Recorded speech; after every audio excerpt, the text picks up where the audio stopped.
Serial నటులు ఏకనాథ్, జయహారిక ఈ పేర్లకి పెద్ద పరిచయం అక్కర్లేదు. ఇద్దరు కలిసి నేను శైలజ సీరియల్‌లో నటించి మంచి క్రేజ్ సంపాదించారు. ఆ సీరియల్‌లోనే ప్రేమలో పడి తర్వాత ప్రేమించి పెళ్లి చేసుకున్న సంగతి తెలిసిందే. ప్రస్తుతం ఏకనాథ్ మనసంతా నువ్వే సీరియల్‌లో నటిస్తూ అందరినీ ఆకట్టుకుంటున్న సంగతి తెలిసిందే.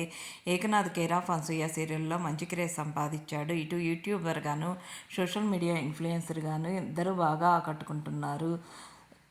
ఇంక జయహారిక ప్రస్తుతము ఏకనాథ్‌తో కలిసి టూర్‌లలోనూ, వెకేషన్‌లు ఎంజాయ్ చేస్తూ, ఆ వెకేషన్‌లలో డాన్సులు వేస్తూ, ఆ డాన్స్ వీడియోస్‌ని సోషల్ మీడియాలో షేర్ చేస్తూ ఉంది. ఆ వీడియోస్ నెట్టింట్లో బాగా వైరల్ అవ్వటం కాకుండా ఇన్‌ఫ్లుయెన్సర్‌గా కూడా ఈ జంట మంచి క్రేజ్ సంపాదిస్తూ క్యూట్ కపుల్స్‌గా అందరినీ ఆకట్టుకుంటున్నారు. ప్రస్తుతం వెడ్డింగ్ డే సందర్భంగా కొన్ని అడార్మల్ క్యూట్ మూమెంట్స్‌ని తమ సోషల్ మీడియా ద్వారా షేర్ చేశారు. అందరూ కంగ్రాట్స్ తెలియజేస్తూ కామెంట్స్ పెడుతున్నారు. ప్రస్తుతం ఆ ఫొటోస్ నెట్టింట్లో బాగా వైరల్ అవుతున్నాయి. ఆ ఫొటోస్‌ని, అడార్మల్ మూమెంట్స్‌ని ఈ వీడియోలో చూసేయండి. లేటెస్ట్ వీడియోస్ కోసం